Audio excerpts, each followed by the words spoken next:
goddamn Hart, Michigan in Oceana County. I was born in the fucking lanes. Oh my God, I love bowling.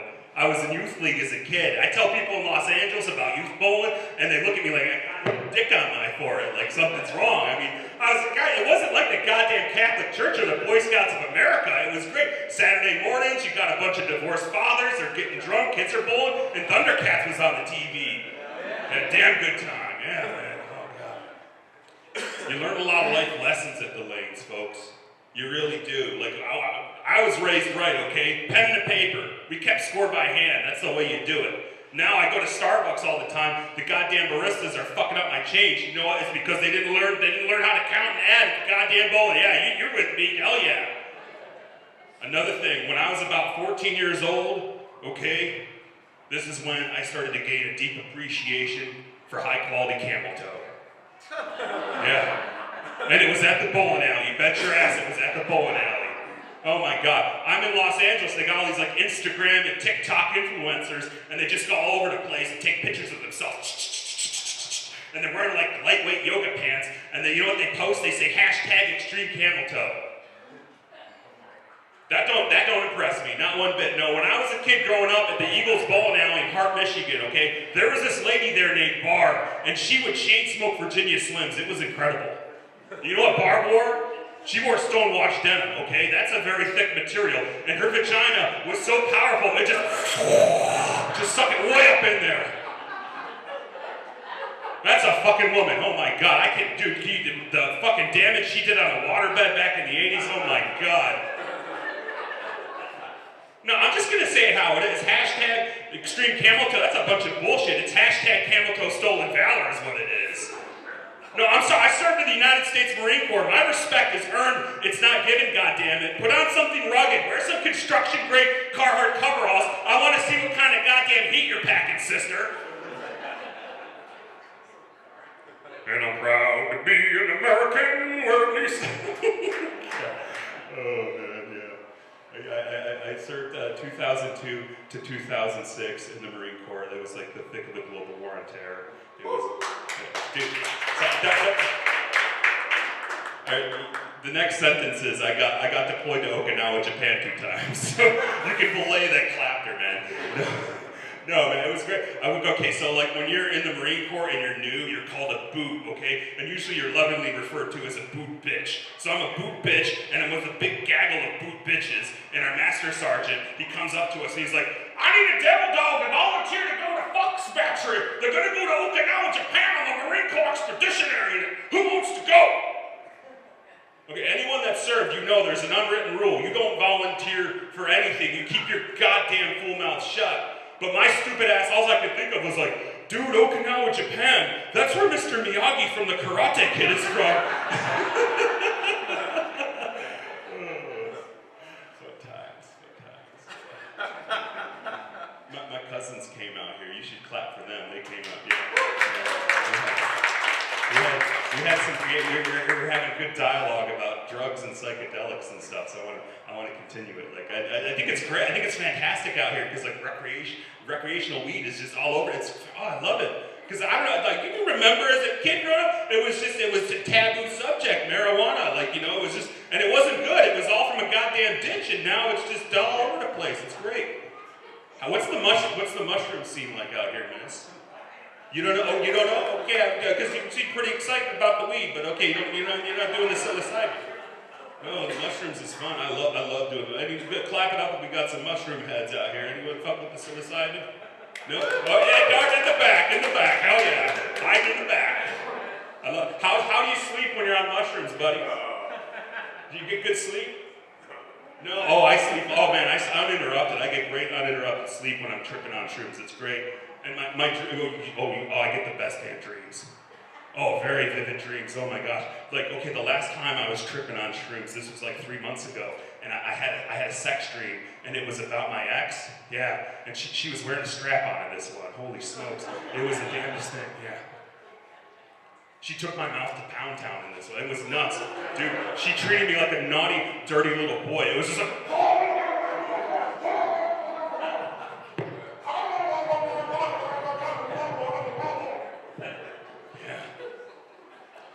I woke up immediately from it, and that's when I found out that I have sleep apnea. It's wild though, because now they gave me a CPAP and I'm tripping on shrooms, but I don't get any gag reflex anymore, so that's pretty cool. And I gladly stand up next to you and defend her still today. Oh God, yeah, oh God, I love all that honky tonk. These colors don't run, patriotic America songs. We don't get it anymore. Like you guys, Toby Keith, okay, I know Toby Keith, he kicked the bucket like 2 months ago. Pour it out for him. God, oh Toby Keith. Courtesy of the Red, White, and Blue, that was a good song, that was a banger. I keep thinking, I wanna rewrite that song, but I wanna make the lyrics like very woke and progressive. Oh yeah, it'd be great. It'd be something like, my daddy protested the war in Vietnam. He fled to Canada and married my biracial mom. And it's brought to you, courtesy of Maya Angelou. Hey!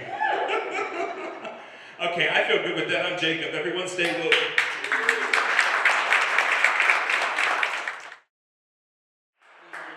So I've been sitting back here for about 45 minutes, and it's occurred to me that this is not the Bible verse competition. Is that right? Well, I fucked that up. Actually, my wife laid out my clothes. She thought it was the Bible verse competition, so I'm wearing this. What do you guys think of this? Thank you so much. Actually, about 3 hours ago, this shirt was a really wrinkled mess, and I went over to Meijer's. Any of you guys ever been to Meijer's? And went over to Meijer's, and you can buy anything there. You can buy, I don't know, I bought chicken, I bought Dulcolax, I bought adult Depends, I bought all the stuff that I usually need day to day. And but I bought some wrinkle remover, downy wrinkle remover. It's a spray-on thing, and I sprayed it on. And look at this, and that got me thinking. As I've gotten older, I've developed a neck that looks like a 90-year-old vagina. And so I sprayed some on, and look at it. Yeah. Hey, I'm stalling for time. Actually, I wanted to say something. Is it Jacob? Jacob. A Marine. All right, so here's two very brief stories about Marines. First of all, I was in the Navy, and we used to give Marines rides. And we were giving rides one summer to Marines like every other day in Lebanon. And we knew that on shore they could only shoot out like 24 miles. And so we would park at 24.5 miles.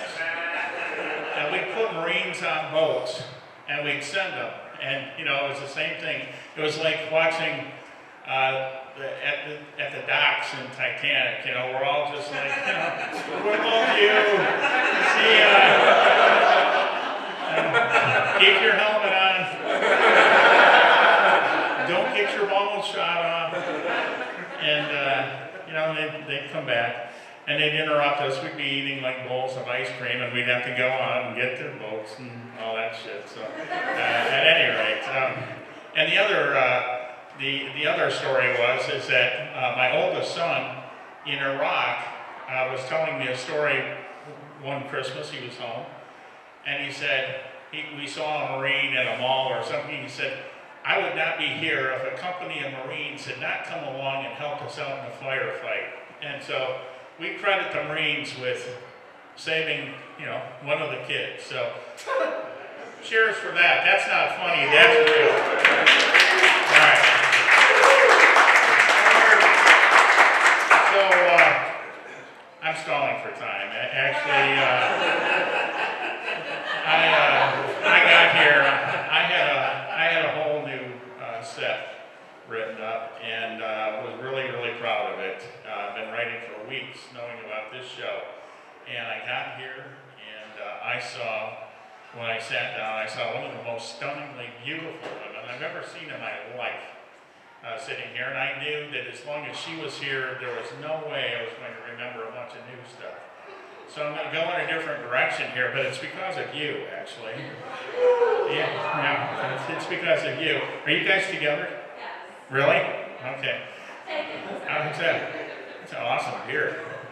It's great to be back performing in the Amish community. But actually, no, you're stunning. And back in my day, back in the hood, we would have called you a dish. And I started doing comedy a long time ago. I started doing comedy with the USO back during the Civil War.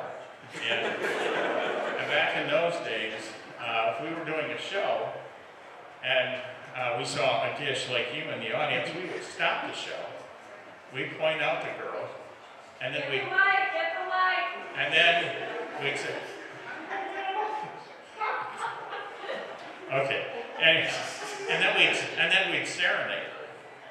And we've kind of gotten away from serenading people, but right now I am so lost in your beauty, I can't think of anything else to do.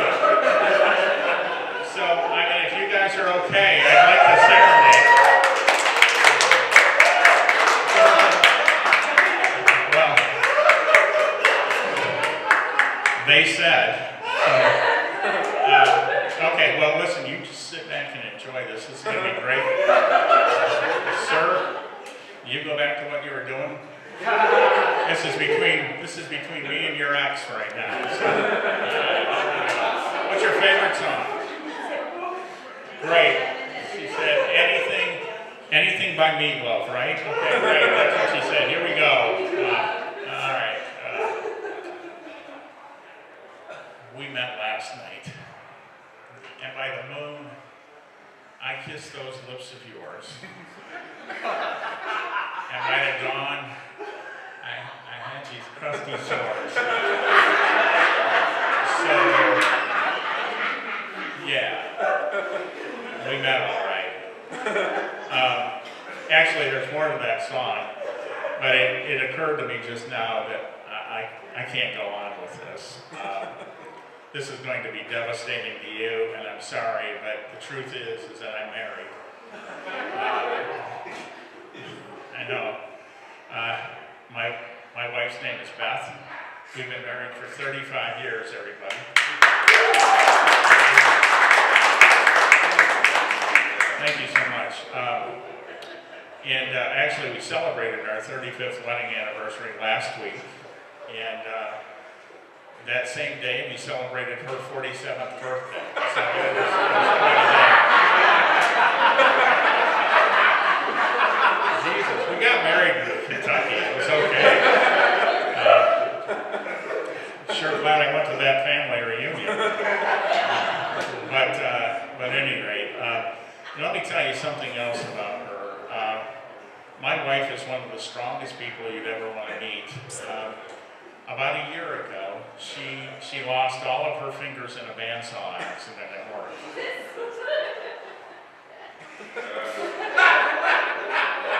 How proud your parents must be.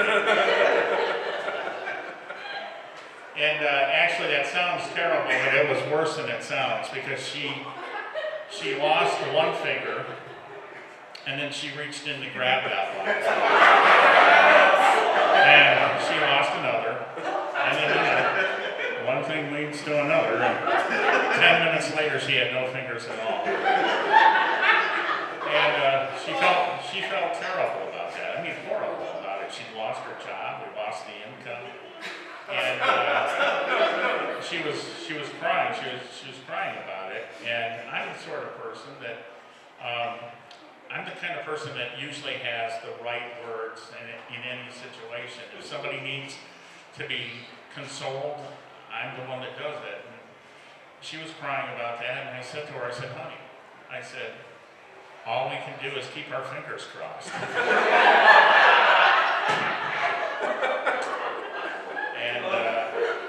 Well, that wasn't the right words. But at any rate, just before Christmas last year, miracle of miracles, she got a new job, stirring soup at a Cracker Barrel. And that job started out only 40 hours a week, but you know, she's up to 80 hours a week, which frees me up to spend more time at home. So, right now, she's home with our 2 special needs grandchildren. The oldest one is 7. His name is Tyrone, or Timmy, Tiny. We call him Tiny Tim. And, he is one of the biggest-hearted kids you'd ever want to meet. Just last week, he crawled up into my lap and he said something to me that I will never, ever, ever forget. He crawled up in my lap, he looked right in my eyes, and he said, oh, shit. Oh yeah, he said, God bless us, everyone, which just, made my heart go pitter-pat. And just about the time he said that, I heard this soft clanking. And I looked down and there's my little granddaughter, Monique, or Molly, Mary, Mildred.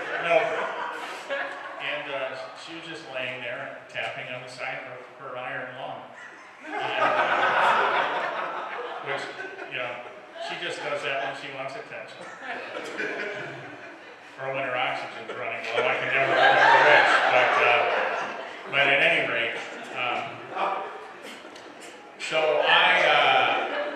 when I left tonight to come here, my wife, Beth, was standing in the doorway, and she was just waving goodbye.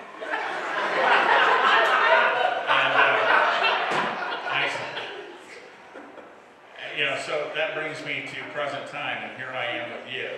And I feel like emotionally I've just ripped the rug out from underneath you. I'm sorry. But at the same time, I'm a little pissed off at you right now for coming on to me this way. I don't know whether you woke up this morning and thought to yourself, hey, I think I'll try being a home wrecker, but whatever this is, this shit needs to stop. Okay? That's all.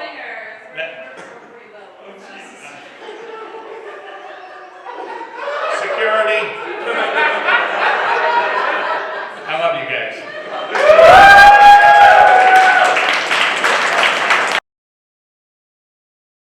Pretty cool. It's a nice full room, a lot of people, mostly white.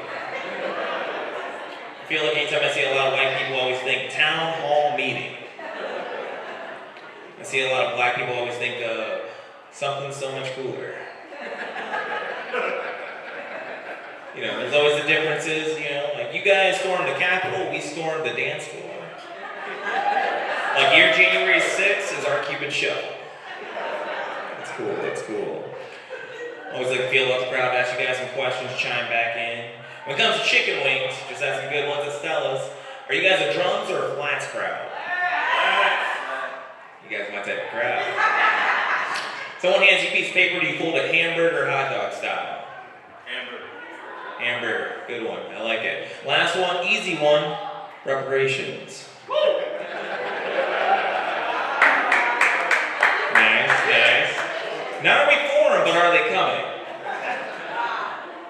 I'll take the lead here, they're not. I do have an alternative solution, how about this? Every February, which is Black History Month, all black people get one wish. And if you're mixed or anything else in between, get a $10 Subway gift card. Because you still get to have the white man make your dreams come true, just at a lower tier. It's like Hulu, but with ads. I think it would catch on.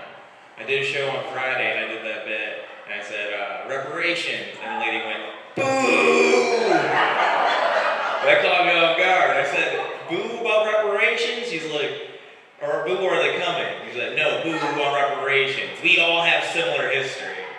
And I was like, ooh, this is one of those town hall meetings. Thank you. I got a lot of white friends, they're cool. And the thing is, when you have a lot of white friends, in recent years, they've learned out of the recent inequalities that we have and that we face, that we're not on the same equal footing on the ground. So they came up to me and they were like, Darius, what can we do so we're all equals? I want to be equal with within our friendship. I was like, dude, it's okay, no worries. It's all right. We're friends. We've been friends before this. No worries. He's like, no. What can we do to be on equal ground? I said, okay, guys, go have a meeting. Come back to me. So they had a meeting, and they came back to me, and they were like, Darius, we have an idea. We want to watch slave movies. I'm paraphrasing. What they actually said, how about this? Every month in February, every year, we're going to watch one movie where a white person isn't the main character. I said, okay, let's give that a try. So the first time we tried that, we watched this movie a little while back called Osmosis Jones. Yes, good one. The second year, we watched 12 Years a Slave. I feel scaling's important. And the third, most recently this year, actually, we wanted to watch this movie. It's called The American Society of Magical Negroes. I don't know if you heard about the movie. It was only in theaters for 3 weeks, and then it got pulled because of low ticket sales. And I think, it's hard. I understand. It's hard for you to go up to the theater and just say, hey, can I get 2 tickets for the American Society of Magical Negroes? That's tough, right? I think I have a better title in mind. How about this? Tyler Perry presents Medea and the Sorcerer's Stone. It would have worked. I work in healthcare. Okay, we don't clap for that, I guess. I clap for heroes. No, your claps are empty. The praise is not worthy anymore. But I work in healthcare, it's fun. It's one of those things where it's tough right now. We're low staff, you're back there, one-on-one environment, it gets awkward. You're back there with your doctor, your therapist, your tech. You want to break the tension usually with a compliment or a joke. Usually I use a joke. A guy beat me to the punch actually recently, got my first bad review. We went back there and he was like, hey, I really like your piercings. So I pull out a card, the person does my piercings and my tattoos. He then stepped back after looking at me and said, whoa, I'm not in self-mutilation. That's kind of weird, right? Because I don't want people to say, hey, those are some really sweet tennis shoes, I'm just not in Chinese sweatshops. I do respect their work ethic. Need to take a break. We do a lot of different things. We do events as well. We do one called the Senior Health and Wellness Expo. Or as I call it, can I convince you to stick around for one more year? And once again, these people are a little bit on the older side. They're born in the 1940s, sometimes even earlier than that. So they're asking me questions. And we had, for this specific event, we got bad seats. We got there, we got a bad booth. They put us between the vending machine and the water fountain. And the guy comes up to me, he's like, hey, Darius, you think the world's gonna get better? Second person comes up right behind him, Darius, do you think the world's gonna get worse? Third person right behind him, Darius, you're a little too close to that water fountain. That's tough. Hard people to work with. So I fired back and I said, aren't you a little too far away from the cemetery? I try. My job's hard. I feel dating is always harder. Hardest time dating during lockdown. You're stuck, you have no choice to do online dating, be on your phone. You're swiping, you swipe left, right, you match with somebody. Where are you gonna go? Everywhere's shut down. You can't say, hey, let's go meet in the woods. Scout's honor, I'm not a serial killer. I need that in FaceTime. No, that's tough. I did go on one date during that period of time. It did go very well. They still haven't found the body. Like my icebreaker was, how much true crime do you watch? She said, true what? I said, I'll pick you up at 6. That's cool. The red flags and signs were there. Like I showed up with flowers in the car, real innocent, like check this box for yes, check this box for no. And it said, does anyone know you're here right now? Yeah, you gotta look for the red flags. I look for my red flags very early. My red flags, very easy. Bear with me. You have to like black people. And take it a step further. Your family does too. Because you meet somebody, they're like, well, I love him, Dad loves him, Grandpa's kind of quirky. I'm like, ooh, quirky. I was like, quirky's only used for the autistic and the closeted racist. I was like, no, you don't get it. He has dementia. He doesn't know who I am. He doesn't know who my dad is either. I was like, ooh, well, the funny thing about dementia is you don't remember your loved ones or your family members. You still remember you don't like black people. It's like keep that one backed up in the hard drive. Like he does remember Heidi's birthday, but he does remember the day Heidi brought home Jerome. get it. He's not good with his numbers, never forgets his colors. It's tough though. You gotta understand, people have their peaks, people have their valleys. People can't be great all the time. Like R. Kelly. Great musician, bad babysitter. Casey Anthony, bad babysitter, great murder mystery maker. Here she kills. No, it's not easy, it's not easy. Make some noise you have kids. Make noise you have kids on purpose. You always can feel the difference. You can always feel the difference.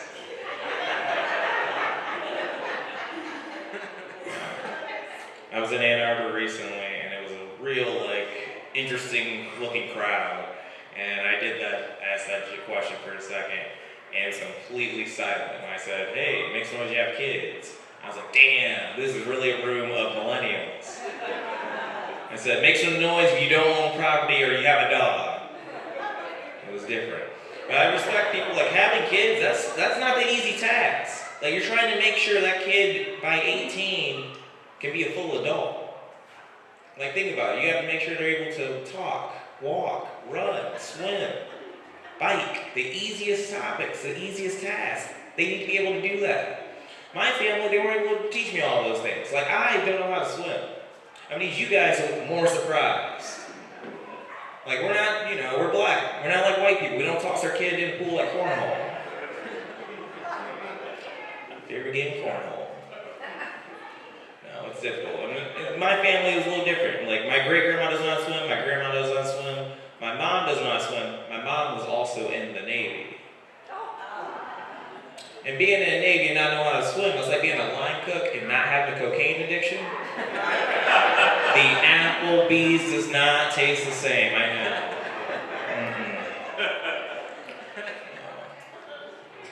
What you guys drinking on? Who's mixed noise drinking on a good domestic beer? Okay, you guys like good craft beer? Or just the hard stuff?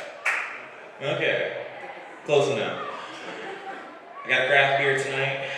I'm getting a little wild, I normally have good domestic beer. It's a little easier for me to handle. I went out with my coworker Kim, and the thing is she likes a little bit stronger beer. So we had our first round. I have a domestic beer, she has a craft. I'm sitting there and thinking, so Kim, how many of my domestic beers equal your craft? She's like, well, Dairy's 2 to 3. It's a stronger beer. Okay, that makes sense. We have our second round. I'm sitting there and I'm like, so Kim, how many of your craft beers equal on my domestics? Well, Dairy doesn't work like that. You don't take bigger to smaller, you take smaller to bigger. We know how many pennies it takes to get to a nickel. You don't think how many nickels it takes to get to a penny. Okay, that makes sense.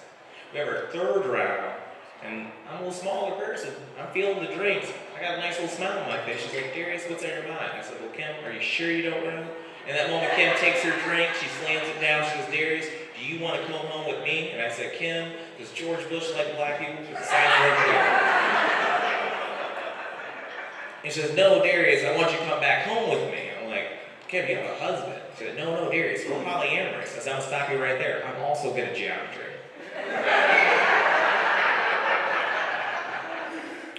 I was like, no, my husband knows I'm out here with you right now. This is part of the deal. This is how it works. I'm like, okay. So I always like free trials, so I went back with her. And we heard a little bit of noise behind the door. Because of our little spat, her husband, we came home a little earlier, her husband was back there with another person.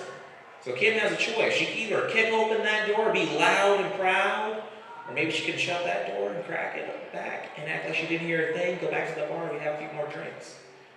Kim chose option number one. Kim kicks open the door, 2 heads come up, she catches her husband with another guy. I know what you're thinking. Score 1 for the gays. In that moment, the guy panicked, he ran towards the door. Kim pulls out a knife, stops him in his tracks. He's stuck like a toddler in a slide panel van. Nowhere to go.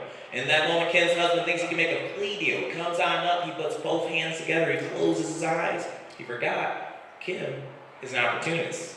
Kim cocks back him square in the face, he goes down. She later gets arrested. I feel like that's when I got my answer. That 1 fruit and 3 crafts equal 1 domestic.